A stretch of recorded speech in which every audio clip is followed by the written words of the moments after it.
Muito bom dia, presidente, colegas parlamentares, público que nos acompanha neste plenário, também pela TV Assembleia. O que me traz aqui hoje, presidente, nós vamos falar de saúde pública, a gente vai continuar a falar de saúde, né?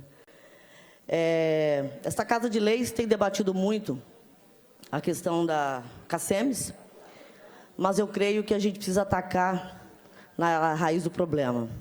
Mais do que a gente falar de um convênio, de um plano que atende mais de 200 mil usuários em Mato Grosso do Sul, a gente precisa falar do SUS, das pessoas que pagam seus impostos e o mínimo que elas querem é dignidade no atendimento. E eu trago aqui hoje um requerimento que nós preparamos, estamos encaminhando ao excelentíssimo senhor Alan Quino Guedes Mendonça, prefeito de Dourados, e ao excelentíssimo senhor Alexandre Magno Benite de Lacerda, procurador-geral de Justiça do Ministério Público do Estado de Mato Grosso do Sul, solicitando que sejam encaminhadas algumas informações e alguns questionamentos. Eu vou pedir para que o pessoal da comunicação possa mostrar, eu acho que está mais ou menos no jeito aí, os postos de saúde lá de Dourados é uma situação desumana. Deem uma analisada nessas imagens. Esse posto de saúde é do distrito de Vila São Pedro. Essas são as condições que os usuários do SUS encaram todos os dias e os profissionais de saúde. Vejam, senhores, que o posto de saúde lá do distrito da Vila São Pedro, olha lá o urubu. Vou até apelidar ele de Urubu Guedes. Esse posto de saúde lá, ele se transformou num abrigo para uma família de urubus. Esse é o retrato da saúde pública da segunda maior cidade de Mato Grosso do Sul. Aí nós vamos avançar, e nós tivemos o cuidado de percorrer várias unidades de saúde. Presidente, essas imagens, elas chocam. Como que a gente vai tratar da saúde um paciente sendo atendido num lugar como esse? Desumano, situação precária, mofo, fungos. E nós percorremos várias UBS lá em Dourados, e a situação, deputado Antônio Vaz, é essa daí. O Altos do Indaiá, olha isso aqui. O mofo tomando conta, o teto, parece que ele vai vir abaixo. Esses são os equipamentos lá que não funcionam. E esse é mais ou menos um raio-x da saúde pública de Dourados. E por que eu trouxe isso aqui para os senhores? Porque nós temos um programa, um protocolo que foi feito para a reforma de UBS lá de Dourados. São 15 unidades básicas de saúde que entraram num pacote do então governador Reinaldo Azambuja. No ano passado, o governador, sensível à questão da saúde de Dourados, que está colapsada, fez um socorro para Dourados, num aporte financeiro de 70 milhões de reais. Até hoje não se sabe de que forma, onde esse dinheiro foi aplicado. E isso é muito grave. E o ano passado também, o então governador anunciou a reforma desses postos de saúde. E aí eu tenho aqui o Diário Oficial, que constam, portanto, essas UBSs. O recurso empenhado, a Prefeitura encaminhou um projeto ao Ministério da Saúde. Esse projeto foi aprovado, depois repassou para o governo do Estado numa contrapartida. O montante é de quase 15 milhões de reais para serem investidos reforma e construção de mais 3 UBS. Na região do Jardim Maracanã, nós temos um posto de saúde lá que atende 15 mil pessoas. São 15 mil pessoas, isso apenas uma região de Dourados, e o posto de saúde em situação deplorável. E a gente está apresentando esse requerimento aqui hoje, deputado Pedro Pedocian Neto, porque nós temos que ter responsabilidade no trato da coisa pública. E é inadmissível o anúncio que foi feito no ano passado pelo então governador Reinaldo Azambuja. Esse ano foi publicado pelo atual governador Eduardo Riedel, desse montante. O ano passado já tinha sido anunciada a reforma da UBS do Jardim Maracanã e até agora nada foi feito. É desumano. Nós temos lá em Dourados uma situação de pessoas que estão morrendo por omissão ou falta de atendimento. E quando a gente fala de Dourados, a Lia Nogueira traz para esse parlamento assuntos relacionados somente a Dourados. Sim, eu sou uma das deputadas que representa a segunda maior cidade de Mato Grosso do Sul. Só que nós não podemos visualizar Dourados tão somente como a segunda maior cidade de Mato Grosso do Sul, mas sim um polo de saúde, referência para mais 33 municípios. Nós estamos falando de Rio Brilhante, de Fátima do Sul, de Itaporã, de Carapó, de Jataí, de Nova Andradina. E Dourados, que sempre teve um acolhimento desses pacientes, hoje nós estamos vivenciando a situação de que pacientes de Dourados estão indo buscar atendimento em Fátima do Sul e Ponta Porã, por exemplo. Então, eu creio que isso é um caso para o Ministério Público apurar. São denúncias muito graves que chegaram até nós. Tivemos o cuidado de ir em loco, em todas essas UBSs, e a gente não pode admitir uma situação como essa. O tanto que Dourados arrecada, é uma cidade rica, próspera, e que a gente vê uma situação como essa. É desumano, e por isso que eu decidi vir aqui hoje, para a gente tratar desse assunto. E eu trouxe aqui também hoje, presidente, uma outra questão que a gente também está apresentando um requerimento, a questão da falta d'água, a falta de água nas aldeias de Jaguapiru e Bororó. A deputada Gleice Jane, inclusive, acho que, salvo engano, apresentou um requerimento também. E esses dias são dias que a nossa população indígena está sofrendo muito. Não há uma gota d'água. A Sanesul está dando um socorro. Semana a gente acionou a direção para que caminhões-pipa pudessem dar um socorro para as famílias, mas os relatos lá são de chocar. Crianças com sede, famílias indígenas que não têm água, para o básico, do básico, do básico. E aí a gente pensa, em pleno século XXI, as nossas comunidades indígenas ainda estarem padecendo. Nós sabemos que existe hoje um projeto que está sendo encaminhado pelo governo do Estado, numa parceria com a Sanesul, com a empresa de saneamento básico de Mato Grosso do Sul, mas o que a gente percebe ainda é uma questão desumana. Essa água, deputada Mara Caseiro, não está chegando nas casas das aldeias Jaguapiru e Bororó. Tem unidade de saúde lá na reserva indígena de Dourados, que o atendimento esta semana ficou totalmente comprometido, o atendimento de saúde, de prevenção, porque no postinho da aldeia não tinha uma gota d'água. Nós não podemos conceber uma situação como essa. Quando a gente trouxe pela primeira vez esse problema aqui, eu até sugeri para que a gente formasse uma comissão para que pudesse acompanhar esse projeto do governo do Estado, que pode se tornar aí um projeto piloto, né, para o Brasil todo, como referência, mas a questão não é para daqui 1 mês, 2, 3.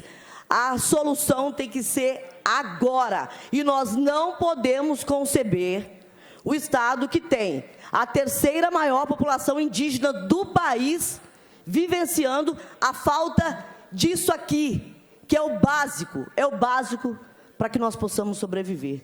Pelo amor de Deus, que a Assembleia Legislativa de Mato Grosso do Sul, para que nós possamos unir esforços junto ao governo do Estado, junto à Sanesul, e a gente consiga resolver esse problema. Se a CESAI não está dando jeito, nós vamos buscar um meio termo. Pois não, deputada? Uma parte, deputada Lia, a senhora vem aqui para trazer problemas de Dourados, e como eu sou de Dourados também, a gente vive essa realidade, eu preciso também colaborar com esse debate.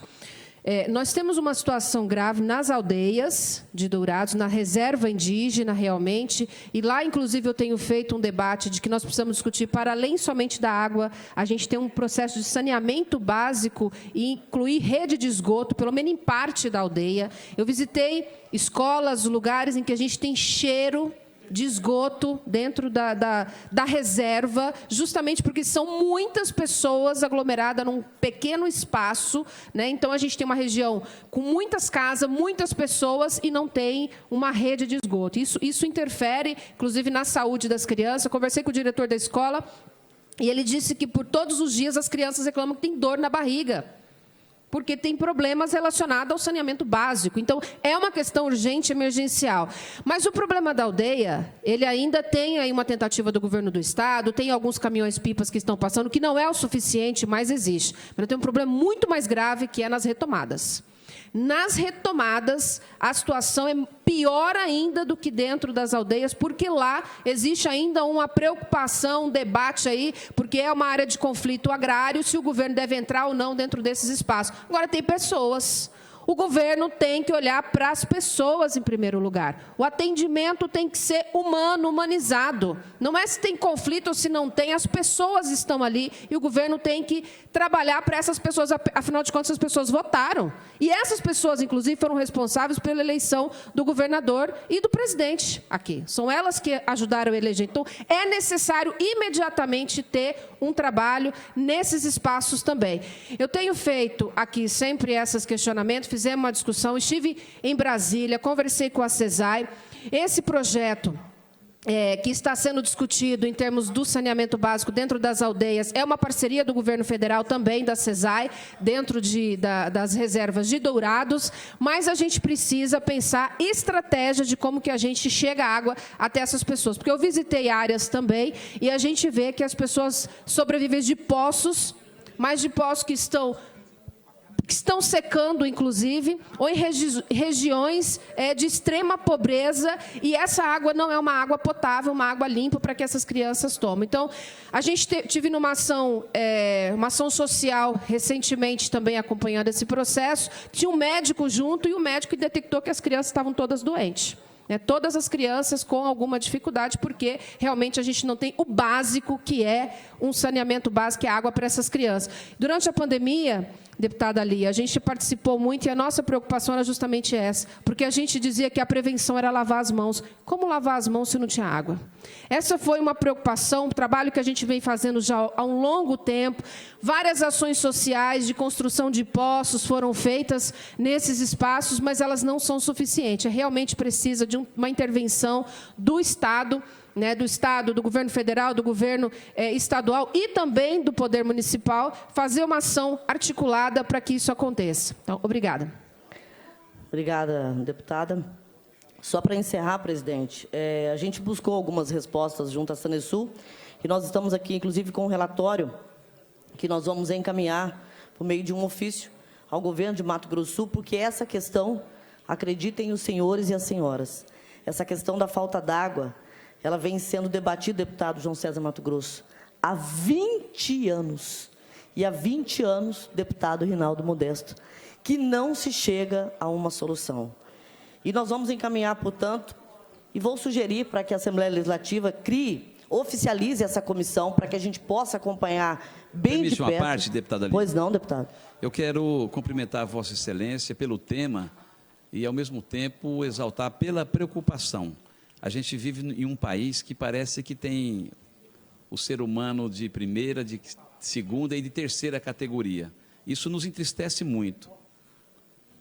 Nós temos a segunda maior comunidade indígena do Brasil e eu vejo assim que é uma vergonha para nós, sul-mato-grossenses, porque eu lembro, quando eu fui vereador aqui em Campo Grande, eu era presidente da Comissão de Direitos Humanos, o Ataíde Neri, ele fez um anteprojeto, criando, e foi o primeiro conselho municipal, o primeiro do Brasil, instituído em Campo Grande.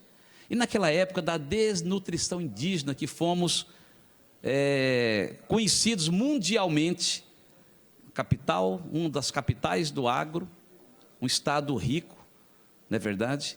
E os nossos irmãos indígenas morrendo de fome, aquela cena aquilo extrapolou os limites geográficos do nosso estado, do nosso país, e alcançou o planeta, uma vergonha. E eu fui na comissão parlamentar, que à época estava lá o ex-senador e ex-prefeito de Campo Grande, Juvencio César da Fonseca, e entreguei nas mãos dele esse anteprojeto.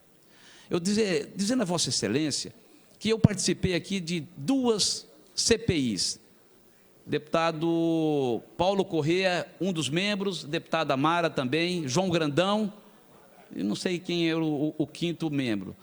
E aí a gente discutiu muito essa questão lá de Dourados.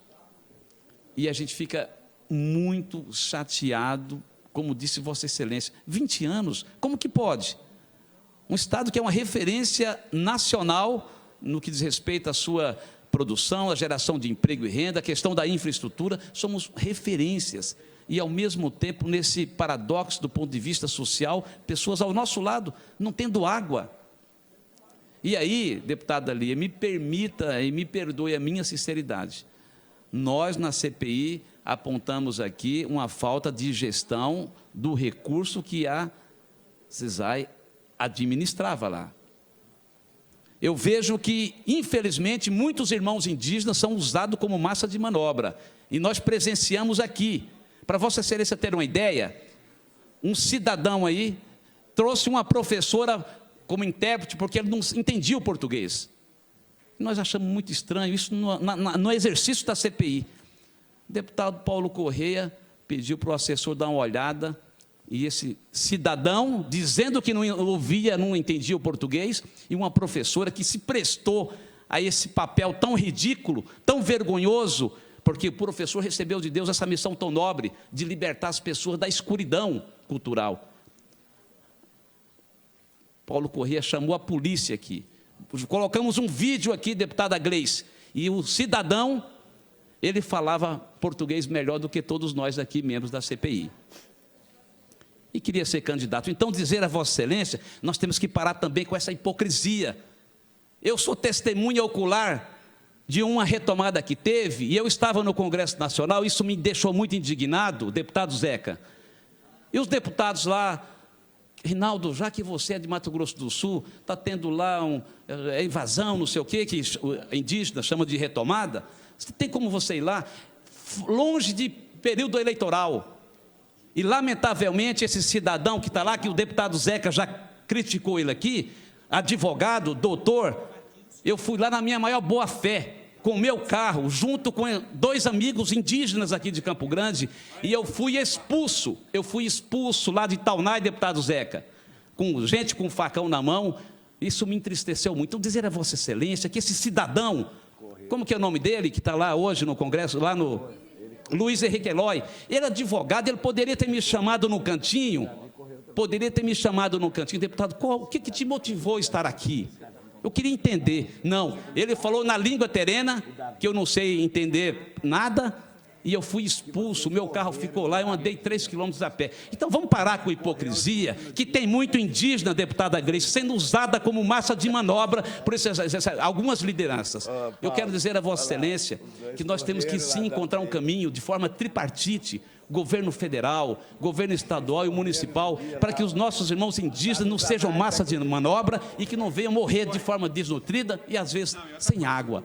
Então, quero agradecer e parabenizar Vossa Excelência pela preocupação em relação ao tema. Obrigado, deputado, pela colaboração. E só para a gente encerrar, presidente, a gente sabe que o indígena, né, ele é tutelado pela União, mas eu creio que esse parlamento, com a criação dessa comissão, a gente vai poder avançar e conseguir chegar a um meio termo e uma solução para esse problema que se arrasta há 20 anos. É muito tempo, E eu acredito na sensibilidade do governador Eduardo Riedel, que, como uma das bandeiras do seu governo, é não deixar ninguém para trás. Obrigada.